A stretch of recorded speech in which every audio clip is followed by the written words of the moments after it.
Human reproduction का हमने male reproductive organ को बहुत ही विद कंसेप्ट के साथ हम लोगों ने डील किया था। जिस बच्चे ने या जिस स्टूडेंट ने मेरी इस क्लास को अटेंड नहीं किया है, प्लीज पहले उस क्लास को अटेंड करके आओ। फाइनली ये क्लास मैं वादा करता हूँ आपको समझ में आएगा। I will most complicated. Important ये है कि आप उस क्लास को समझो, है ना। फिर इस क्लास को कंटिन्यू करके ये क्लास क्रैश कोर्स है, नीट एस्पायरेंट के लिए बेस्ट होने वाले क्लास 12 के स्टूडेंट भी कंटिन्यू कर सकते हैं। ये बैच जुनून बैच है, ये हिंदी प्लस इंग्लिश मीडियम। आप सब में जानते ही हैं मेरा नाम विकास है। आप सभी से मोर रिक्वेस्ट है, आप हमारे चैनल पर अगर नए हैं सब्सक्राइब कर लीजिए। सब्सक्राइब करते ही आपके फोन में हमारा वीडियो सबसे पहले पहुंचेगा। आप अपनी पढ़ाई को कंटिन्यू कर सकते हैं। बात समझना। अगर अच्छा क्लास कर रहा है तो लाइक करना, वरना डिसलाइक कर देना। साथ के साथ शेयर जरूर करना, कुछ मत करना, लेकिन कमेंट जरूर करना। ये अच्छा हो या खराब कमेंट जरूर करना, क्योंकि कमेंट से ही अंदर एनर्जी आती है और कोशिश करना। और मेरा नाम विकास रॉज का हम देख रहे हैं फाइनली फीमेल रिप्रोडक्टिव ऑर्गन। मैं लिख रहा हूं फाइनली फीमेल रिप्रोडक्टिव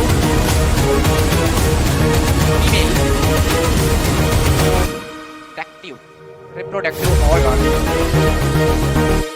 ध्यान से समझना माय डियर। आज का जो फाइनली हमारा क्लास होने वाला है वो होने वाला है फीमेल रिप्रोडक्टिव ऑर्गन को लेकर डील करेंगे। ये फीमेल रिप्रोडक्टिव ऑर्गन्स में अभी स्ट्रक्चर पर आप नहीं जाइएगा, क्योंकि सबसे पहले अपन इस स्ट्रक्चर को समझाएंगे, फिर इस स्ट्रक्चर को समझाएंगे। लेकिन मेजर टॉपिक जो था मैंने बता दिया, ठीक है। कंटिन्यू यहाँ समझाएंगे, फिर इसके बारे में डायग्राम के बारे में बता करके तब उसके बाद एक्सटर्नल जन मैं फाइनली आज बता दे रहा हूँ आपको पढ़ाने वाले क्या क्या हैं, ताकि आप भी जानते रहो कि हमारी क्लास में क्या क्या एंटरटेनमेंट मिलने वाला है। मैं बता दूं फीमेल रिप्रोडक्टिव के ऑर्गन के सभी अंग के बारे में मैं बताऊंगा। आप सबको एक बात याद रही होगी कि फीमेल में प्राइमरी सेक्स ऑर्गन का नाम लिया जाता है तो ओवरी बोला जाता है, जिसे हिंदी भाषा में अंडाशय शब्द बोलते हैं। और अंडाशय माय डियर, अंडाशय यानी ओवरी, ओवरी के अंदर ही ओवा पाया जाता है। वो वन पेयर होता है और वन पेयर फैलोपियन ट्यूब होती है, जिसे हिंदी में डिंब वाहिनी या अंडवाहिनी नलिका का नाम देते हैं। और तो और वन पेयर उनमें मेमोरी ग्लैंड भी होता है, जिसे स्तन कहते हैं। ओनली सिंगल यूट्रस होता है, सिंगल सर्वाइकल कैनॉल होता है और सिंगल ही वेजाइना होती है। कभी कभी मैं अपने कमेंट में देखता हूं तो मैक्सिमम स्टूडेंट इस चैप्टर से ये कमेंट करते हैं कि सर क्या दोनों ओवरी तो डबल होती है, क्या दोनों एक साथ में मेंस्ट्रुअल साइकिल चलता है, क्या दोनों से ओवा निकलेगा? मैं कहता हूं नहीं। 6 महीने यानी जब तक पीरियड कॉल चलेगा, एक बार पीरियड कॉल लेफ्ट वाले ओवरी के साथ होता है, फिर उसके बाद राइट वाले के साथ होता है। मैंने अभी अभी फीमेल के जितने भी ऑर्गन्स थे मैंने सभी ऑर्गन को बताया है। समझ रहे हैं आप मेरी बात को? अब यहां फाइनली मैं लिख लिख कर आपको एक एक चीजें बताऊंगा, ताकि आपके दिमाग उसको पूरी तरीके से एक्सेप्ट कर ले जाए, है ना। तो देखिएगा, फीमेल रिप्रोडक्टिव के दो पार्ट तो जेन्युइन है, एक प्राइमरी सेक्स ऑर्गन, एक सेकेंडरी सेक्स ऑर्गन। देखिएगा माय डियर, मैं यहाँ टाइप बनाकर आपको समझा दे रहा हूं ताकि फाइनली आपको टाइप समझ में आ जाए।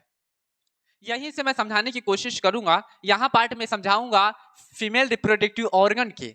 यहाँ मैं लिख दे रहा हूं female reproductive organ, FRO। FRO का मतलब फीमेल रिप्रोडक्टिव ऑर्गन है। ये दो तरीके के होते हैं, टाइम नहीं है इस वजह शॉर्टकट में लिखना पड़ रहा है। फीमेल रिप्रोडक्टिव के primary PRIMARY primary organ, primary sex organ, primary sex organ. और यहां मैं लिख दे रहा हूं secondary, secondary sex organ. Finally यहां पर बात ध्यान से समझिएगा, primary sex organ, secondary sex organ. Secondary sex organ भी दो तरीके के होते हैं, एक एसेसरी डक्ट के नाम से जाना जाता है, एक एसेसरी ग्लैंड के नाम से जाना जाता है। अभी दोनों बात अपन बोलेंगे, दोनों बात डील करेंगे, बहुत ही अच्छी प्रकार से डील करेंगे। बट जो अभी समझने योग्य चीजें हैं पहले अपन उसको समझ लेते हैं, है कि नहीं।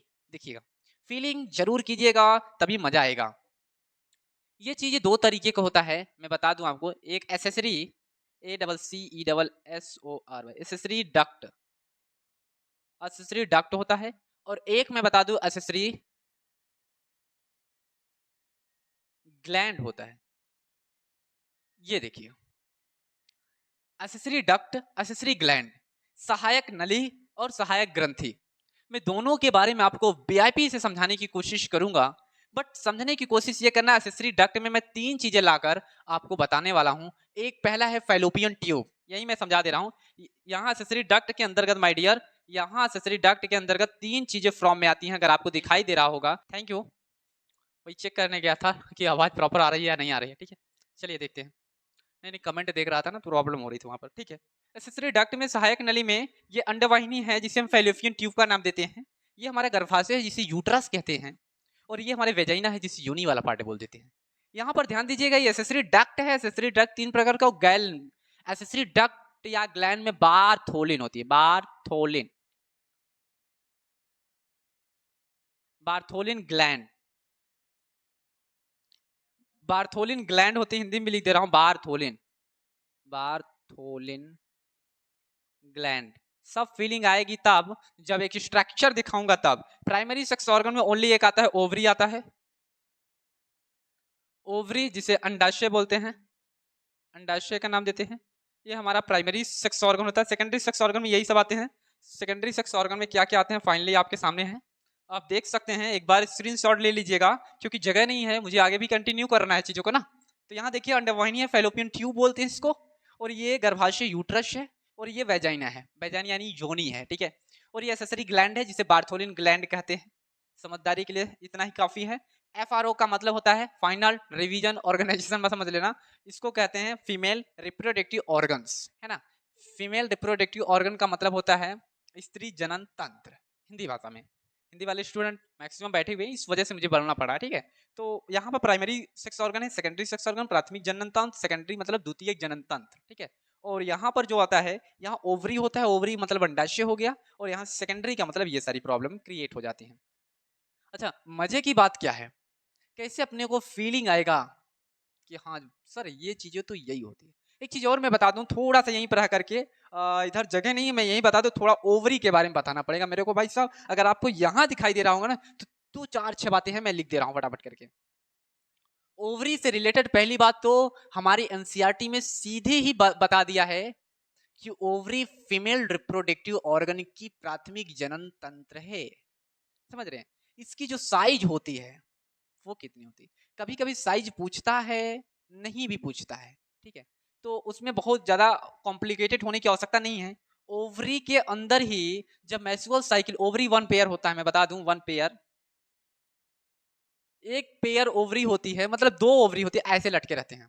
और ओवरी जिस लिगामेंट, अभी स्ट्रक्चर में सब फीलिंग आ जाएगी आपको, मैं बता रहा हूँ ना, स्ट्रक्चर बताते ही फीलिंग आएगी आपको। अभी आप देख लीजिए, 1 पेयर का मतलब होता है एक युग्म, युग्म मतलब जोड़ा होता है, 2 होते हैं, ठीक है। तो एक पेयर होती हैं, ये फीमेल के अंदर ही होती हैं इस तरीके की। और कहाँ होती हैं, कहाँ होती है भैया, ये होती हैं वल्बा, बुध के पास ही होती हैं। और मैं बता दूं कि ये झालर जो होता है, फैलोपियन ट्यूब, फैलोपियन ट्यूब के नीचे ही एक लिगामेंट, यूट्रस लिगामेंट से कनेक्ट होती। स्ट्रक्चर में सब फीलिंग आएगी। मैं बता दूं, ओवरी वाला जो पार्ट था इतना ही था। ओवरी के अंदर जब मैं जाऊंगा, जब इस पार्ट को मेंस्ट्रुअल साइकिल के अनुसार जब चलती, तो ओवुलोशन हो जाता है, यानी ओवरी का उत्सर्जन हो जाता है। जब ओवरी निकल जाता है, कहां से, ओवम, अंडाशय में से, यानी ओवरी में से जब ओवम निकल जाता है, और ओवम निकलता तो उसको क्या करते हैं ना, फिम्बरी जो होती है, झालर, उसमें चला जाता है। तो मैं बता दूं ओवरी के अंदर क्या क्या फीलिंग होती है। ओवरी के अंदर ये होता है, उसके ऊपर जर्मिनल एपिथीलियम की एक लेयर पाई जाती है, और ये उसके नीचे जो ये वाली लेयर देख रहे हैं, उसको ट्यूनिका एल्बुजिनिया शब्द बोलते हैं। अभी मैंने मेल में भी यही चीज बताई थी, और फीमेल में भी बता रहा हूं। जिसने मेल समझा है उसको फीमेल समझ में आएगा रे बाबू, समझ रहे हैं आप। और तो और मैं बता दूं आपको, ये जो चारों तरफ आप देख रहे हैं ना, इसको डेवलेटिंग फॉलिक्यूल्स कहते हैं, वल्कुट का नाम देते हैं हिंदी भाषा में।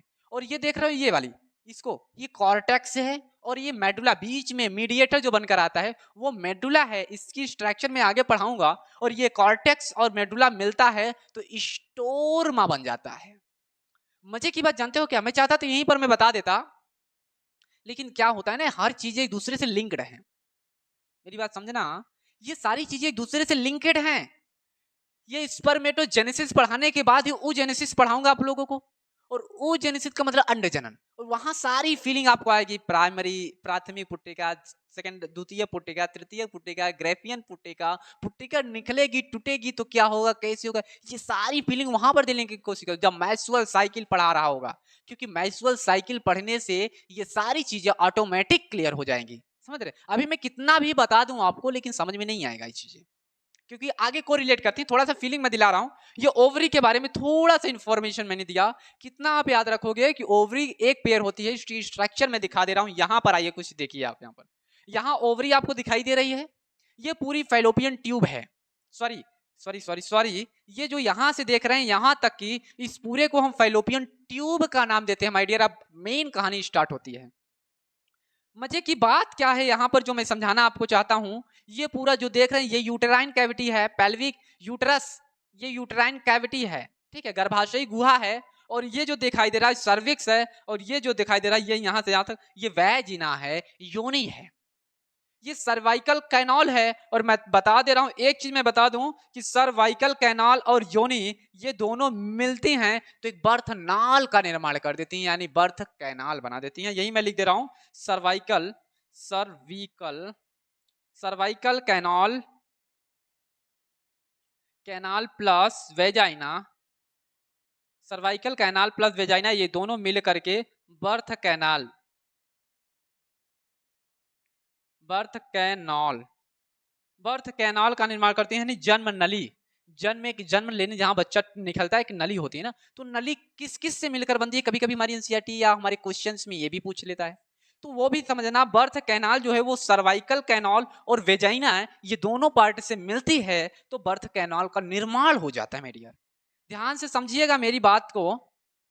अब मैं एक एक करके आपको थोड़ा फीलिंग दिला रहा हूं। अभी अभी मैंने ओवरी की बात कर रहा था, अंडाशय, ओवरी को हिंदी में अंडाशय कहते हैं। इसी के अंदर, इसके अंदर जब मैस्युअल साइकिल चलती है ना, जब डिस्टरबेंस आती है ना, इसके अंदर से ओव्यूलेशन हो जाता है, इसके अंदर से एक मटेरियल निकलता है, उस मटेरियल को ओवम नाम दिया जाता है या ओवा कह दीजिए, समझ रहे हैं आप, ठीक है।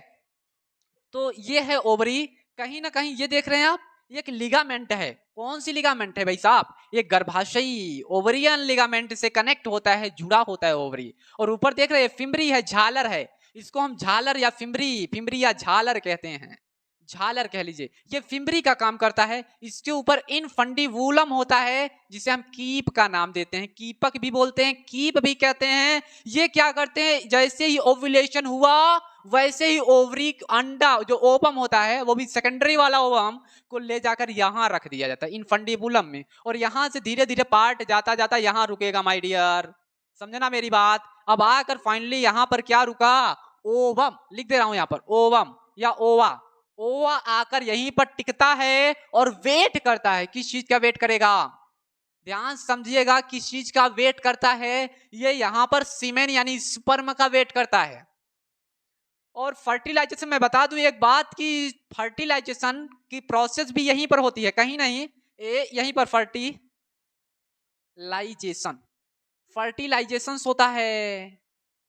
फर्टिलाइजेशन जैसे ही होता है वैसे ही एक ओवा और एक स्पर्म आपस में मिलन होता है। मैं बता दूं मिलन कहां होता है, एक स्पर्म और ओवम का, एक वृषण का और एक ओवम अंडाणु का मिलन कहां होता है, यही वाले पार्ट पर होता है। उस पार्ट को क्या कहते हैं, एम्पुला, हिंदी में तुम्बिका बोलते हैं, हिंदी में तुम्बिका का नाम देते हैं और इंग्लिश में एम्पुला बोल देते हैं उस पार्ट को, जहां मेल का टेस्टिज यानी स्पर्म और जहां फीमेल का, समझ रहे हैं आप, वृषण मैंने नहीं गड़बड़ कर दिया, वृषण स्पर्म, स्पर्म और ओवम जैसे ही मिलते हैं माय डियर, मैं बता दूं 23 क्रोमोजोम उसमें भी होता है, स्पर्म में भी, और 23 क्रोमोजोम ओवम में भी होता है। टोटल 46 क्रोमोजोम हो जाते हैं, और 46 क्रोमोजोम बनते क्या हैं, एक, समझ रहे हैं आप, बेबी का काम करना स्टार्ट करते हैं। वहां से ऑटोमेटिक फर्टिलाइजेशन होते ही ये प्रोसेस होना स्टार्ट हो जाता है। और मैं बता दूं कि यहाँ जो मैंने उस दिन बताया था पेनिस, और पेनिस से क्या निकलता, सीमेन,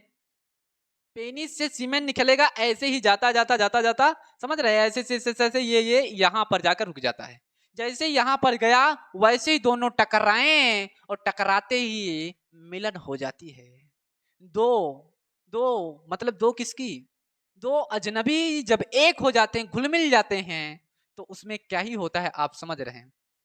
मतलब इधर से बाबा साहब, उधर से बन्नी साहब आ रही हैं और दोनों का मिलन हो रहा है यहाँ पर, और दोनों का मिलन होते ही यानी फर्टिलाइजेशन हुआ था। एक बात और है, कभी कभी क्या होता है ना कि साला यहीं पर ओवा तो जैसे देखो ओवा ऐसे नहीं निकल जाता, उसके प्रोसेस आगे मैं बताऊंगा, उस जेनेसिस में आप डिटेल जानोगे। पहले मैं बता दूं कि यहाँ से ओवरी से ओवा निकलने का सबसे बड़ी वजह होती है मेंस्ट्रुअल साइकिल, आर्तव चक्र। 28 डेज का चलता है, 28 29 28 29 ऐसे ही चल लेता है। उसके चलने से, और मैं बता दूं ये आर्तव चक्र किस एज में चलता है, ये सारी चीज एक फीमेल के बारे में बता रहा हूं, एक स्त्री के बारे में बोल रहा हूं।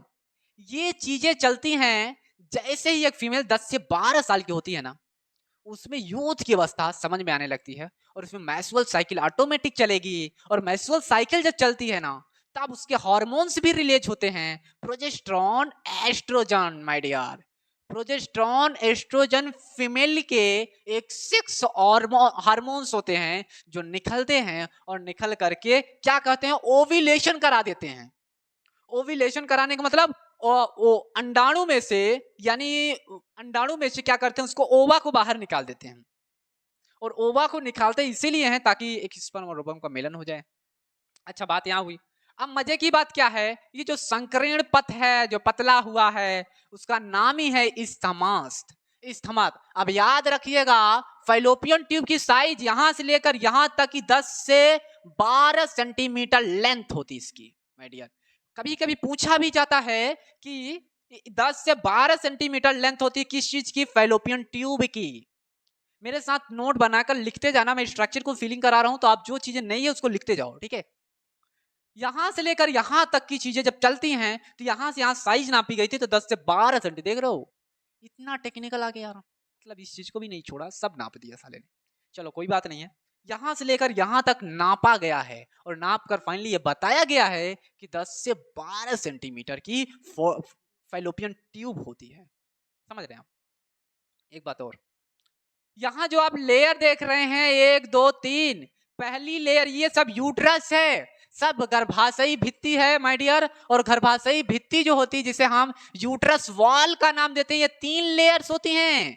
पहली लेयर्स का मैं नाम बता दूं, पेरीमेट्रियम, जिसे परिगर्भाशय बोलते हैं, परिगर्भाशय, गर्भाशय, परिगर्भाशय बोलते हैं। मायोमेट्रियम को जानते हो, मध्य गर्भाशय बोलते हैं। एंडोमेट्रियम को अंत गर्भाशय बोलते हैं, इसको मध्य गर्भाशय, और इसको एंडो का मतलब अंत गर्भाशय, अंत गर्भाशय। मैं बता दूं सारा खेल इसी का हो जाएगा, एंडोमेट्रियम का, क्योंकि एंडोमेट्रियम ही इसमें रोल एक्ट करेगी।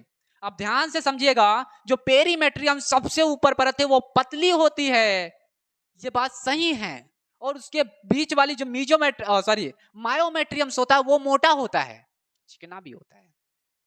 उसके अंदर एंडोमेट्रियम होती है जो सबसे पतली होती है। और मैं बता दूं एक बात कि फाइनली जब यहां पर ओवा होता है और वेट करता है 2 दिन तक के, जब स्पर्म नहीं आता, जब स्पर्म नहीं वहां पर जाता है, तब यहां से ये जब साइकिल जब चलती रहती है ना, तो यहां पर जो अंदर वाली गर्भाशय भित्ति है ये टूट जाती है माय डियर। इसके टूटते ही कुछ ब्लड के सहारे, ये योनि वाले पार्ट से ब्लड के सहारे ये भी गर्भाशय भित्ति, और ये ब्लड के सहारे कुछ ब्लड निकलते हैं, वहां से ओवा भी आकर बाहर निकल जाता है। तो फीमेल क्या करती है, किसी कपड़े से, जो मेरी राय है कि उसको बहुत अच्छी प्रकार से क्लीन कर लेना चाहिए, साफ कर लेना चाहिए, नहीं तो वही आगे चलकर कैंसर का कारण बन जाता है।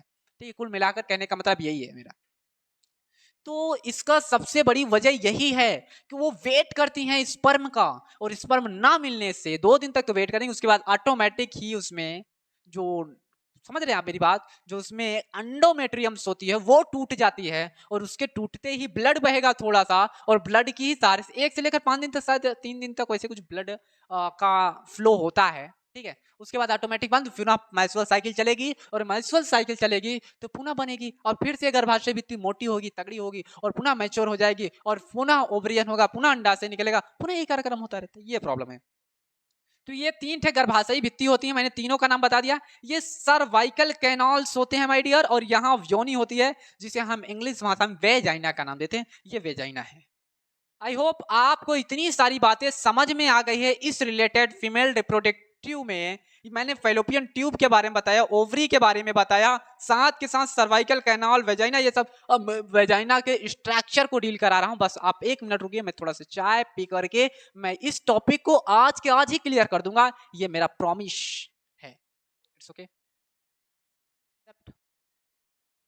नंबर 3, कॉन्सेप्ट नंबर 1 हमारा ओवरी से रिलेटेड था, जो मैंने बताया फीमेल रिप्रोडक्टिव ऑर्गन को लेकर के। कॉन्सेप्ट नंबर 2 था हमारा फैलोपियन ट्यूब, और कॉन्सेप्ट नंबर 3 है एक्सटर्नल जेनेटिलिया। देखिए माय डियर, ये जो वर्ड है मैं इंग्लिश में क्यों लेकर आ रहा हूँ, इसी वाले चैप्टर को जितने भी हमारे हिंदी मीडियम के स्टूडेंट इस क्लास को देख रहे हैं, मैं इनसे नवीनतम रिक्वेस्ट करूंगा इस क्लास को रजिस्टर कर लीजिए। बिकॉज इसका रीजन ये रहा है कि इस चीज को हिंदी लाने का कोई मतलब है नहीं, क्योंकि हिंदी में एग्जाम में भी नहीं पूछा जाता इसे, क्योंकि वर्ड बहुत ज्यादा डिफिकल्ट तो नहीं कहूंगा, बहुत ज्यादा उल्टा पुल्टा है, ठीक है। तो इस वजह से इंग्लिश में ही लाना पड़ रहा है, और इंग्लिश में ही समझाने की मैं कोशिश करूंगा, जहां नहीं समझे वहां हिंदी का नाम लूंगा, ऐसी बात नहीं है। तो एक्सटर्नल जेनिटिलिया कहते हैं इसको इंग्लिश भाषा में, एक्सटर्नल जेनिटिलिया। और एक्सटर्नल ये फीमेल का पार्ट है, इतना तो देखकर समझ गए होंगे आप, मैं जानता हूँ। ये जो देख रहे हैं बाल है, ठीक है, ये बाल है, इनको हम मोन्स फ्यूविक का नाम ही दे देते हैं। यहाँ फैट भी होते हैं, ठीक है। और एक एक पार्ट को मैं ले रहा हूँ और उस पार्ट को मैं समझाने की कोशिश कर रहा हूँ। ये जो आप देख रहे हैं ये वाला पार्ट मैं यहाँ पर चढ़ा भी दे रहा हूँ, यहाँ से सबसे ऊपर वाली लेयर्स आप देख रहे हैं, इसी लेयर को हम या हम सभी इस लेयर को क्या कहते हैं, लेबिया माइजोरा कहते हैं। माय फ्रेंड, लेबिया माइजोरा को हिंदी भाषा में कहते हैं दीर्घ भगोष्ठ। दीर्घ भगोष्ठ का नाम देते हैं, अच्छा लगता ही नहीं दीर्घ भगोष्ठ। और इसमें जो छोटा वाला है आप देख पा रहे हैं यहाँ पर, ये चीजें मैं इसको बनाकर दिखा दे रहा हूँ आपको। ये चीजें जो देख रहे हैं, इस चीज को लेबिया माइनोरा का नाम देते हैं, लघु भगोष्ठ कहते हैं इसको, लघु भगोष्ठ, इसको दीर्घ भगोष्ठ कहते हैं, 2 होते हैं। और अब फाइनली मेन पार्ट क्या है, यहाँ पर जो चीजें आप दिखाई दे रहे हो इसको क्लाइटोरिस कहते हैं, जिसे हिंदी भाषा में भगशेप बोलते हैं। भगशेप कभी कभी पूछा जाता है, भगशेप। क्लाइटोरिस को हिंदी में भगशेप कहते हैं। ये क्लाइटोरिस क्या है, देखिए बायोलॉजी स्टूडेंट होने की वजह से मैं खुलकर बोल रहा हूँ। ये क्लाइटोरिस ना, जैसे एक फीमेल में पेनिस वाले पार्ट में शिश्नमुंड होता है, उसको टच करने से हमारे शरीर में या हमारे ब्रेन के अंदर ढेर सारे हार्मोन रिलीज होते हैं, सीमेन बनाते हैं ऑटोमेटिक, जल्द से सीमेन बनता है और स्पर्म के रूप में या सीमेन के रूप में वो बाहर निकल जाता है, रेक्टाइल मोशन में आ जाता है, अर्थात हमारा पेनिस रेक्टाइल मोशन में आ जाता है। हमें यूथ के बस्ता उससे में और ज्यादा एक्साइटेड कर देती है। मतलब कुल मिलाकर ये कहने का मतलब, जिससे हमें मुंड, उसका मुंड को बार बार टच करने से हमारे वो क्या होता है, एक्चुअली हमारे अंदर रेक्टाइल मोशन आ जाता है, हमारे अंदर एक अलग का जुनून आ जाता है, निगेटिव वाला जुनून, ठीक है। तो उससे हमारा कुछ होता नहीं है, होता सिर्फ ये हमारा बेस्ट स्पर्म जाता है, स्पर्म बेस्ड जाता है। उसी प्रकार यहाँ पर ये फीमेल में भी कोई ना कोई अंग बनता है, और यहाँ एक अंग ये बना हुआ है माय डियर, जिसका नाम क्लाइटोरिस है। इस चीज को ऐसे टच करने से, उनके टच करने से एक्चुअली उसमें मस्ती की भावना आ जाती है। फीमेल में अगर बोले तो मस्ती की भावना आ जाती है इस क्लाइटोरिस के टच करने से। दूसरा, ये जो आप देख रहे हैं इसको कहते हैं यूरेथ्रल ओपनिंग, मूत्राशय। अभी आपने फीमेल मेल में क्या देखा था, वहां मूत्र अलग, मूत्र और उस पार्ट को स्पर्म दोनों एक ही रास्ते से निकल रहे थे। मैंने कल ही समझाया कि मूत्राशय और जो उसका स्पर्म था दोनों एक ही मार्ग से, सिसने से ही निकल रहे थे। यहाँ कुछ अलग है, यहाँ मूत्राशय यहाँ से निकलेगा, उनमें मूत्र यहाँ से हो निकलेगा, जिसे हम यूरेथ्रल ओपनिंग कहते हैं। लेकिन जो वेजाइना होता है ना, जो वेजाइना होती है, योनि होता है, ये पार्ट है, ओपनिंग है, देख लीजिए, ये वेजाइना ओपनिंग है, यहाँ पर देख लीजिए वेजाइना ओपनिंग इधर है, ठीक है। ये जो देख रहे हैं आप छोटे छोटे ये ग्लैंड है, पाया जाता है उसमें, ये भी बहुत बड़ा चिकनाहट, लुब्रिकेशन, जैसे वहां पर था एक ग्लैंड मिलती थी, कौन सी ग्लैंड थी आपको याद होगा, वहां पर था प्रोस्टेट ग्लैंड था, बल्बो यूरेथ्रल ग्लैंड था, प्रोस्टेट नहीं बल्बो यूरेथ्रल ग्लैंड क्या कर रहा था, लुब्रिकेशन कर रहा था। यहाँ क्या होता है, बार्थोलिन ग्लैंड होती है फीमेल में, जो कहीं ना कहीं उसी काम, ये भी वही काम करती है। अगली बात मैं बता दूं, यहाँ पर लगभग आपको सभी जानती, मोन से फ्यूविक होते हैं, आपको पता है, यहाँ फैट भी जमते हैं, ठीक है। और ये फीमेल का एक्सटर्नल जेनिटलिया वाला पार्ट है, ठीक है। कभी कभी क्वेश्चन क्या होता है, कभी कभी क्या होता है ना, नीट जैसे एग्जाम में कभी कभी क्या होता है, डायग्राम बेस पूछ लेता है, तो कहेगा ये वाला डायग्राम क्या है, ये वाला पार्ट को क्या करती है, इसको क्या करती है। याद रखना, जब यहाँ होता है तो उसको भगशेप या क्लाइटोरिस का नाम देते हैं। यहाँ पर ओपनिंग यूरेथ्रल, यहाँ मूत्राशय का ओपनिंग होता है, और ये कहीं ना कहीं आपकी वेजाइना होता है, यहाँ बार्थोलिन होता है, और एक यहाँ पर होता है माय डियर, इसको एनस कहते हैं, इसको एनस कहते हैं। और एक चीज मैं और आपको बता दूं, इसमें अगर आप इतना तक आ चुके हैं तो एक खास बात मैं और आपको बता दूं इस टॉपिक से रिलेटेड, जो आपको जानकर हैरानी भी होगी। इतनी बातें, अब यहाँ पर ऊपर ही कभी कभी क्या होता है ना, ऊपर ऐसे से करके एक हाइमेन, हाइमेन का मतलब एक पतली सी जाल लगी होती है, परत होती है, एक पतली सी परत होती है हमारे संसार में, या हमारे ये न जाने कितने नेगेटिव थॉट वाले लोग होते हैं जो किसी भी फीमेल को देखते हैं, पहली बार जब उनका पॉपुलेशन होता है तो एक्चुअली कुछ लोग, ये उनका मानना है, बड़ा उटपटा वर्ड है, मेरे मुख से निकलेगा नहीं ऐसा वर्ड, लेकिन मैं बता दूं ये वर्ड अब क्या करें, मजबूर है, पढ़ाना पड़ रहा है इस चीज़ को, क्योंकि कभी कभी एग्जाम में पूछता है। हाइमेन नाम का वर्ड, एक लेयर आती है, इसके ऊपर परत चढ़ी जाती है जो पहली बार शीशने के जाते ही टूटती है। पहली बार जाते ही टूटती है, अगर पहले से टूट जाती है तो कुछ लोग का निगेटिव थॉट निगेटिव और भागता है, समझ रहे हैं आप, इतना इशारा काफी है। कुछ लोग अगर पहले से टूट गई है वो परत, तो कुछ लोग का मानना है कि ये फीमेल किसी और के साथ संबंध बना लिया है, लेकिन ऐसा मैं बता दूं कुछ भी नहीं होता है, क्योंकि ये जो लेयर्स होती है बहुत पतली होती है। कभी कभी क्या होता है उनमें बचपन में ही टूट जाती है लेयर, कभी साइकिल पर चलती हैं तब टूट जाती है, धक्का लगने से मात्र टूट जाती है, या साइकिल से चल रही तब टूट जाती है, या किसी चीज पर घुड़सवार हो रही तब टूट जाती है। यानी कभी कभी ना कभी इस पर अगर धक्का लगेगा तो ये परत ऑटोमेटिक टूट जाती है और हल्का सा ब्लड बहेगा, उसके बाद शांत हो जाता है। लेकिन वही जब उसकी वो होता है, शादी विवाह होता है, तो पहली बार जब यहाँ शिश्न को डाला जाता है तो अगर आसानी से समझ रहे हैं तो प्रॉब्लम आ जाती है, क्रिएटिव कंटिन्यू हो जाता है, तो उनका एक लेबिलिटी क्या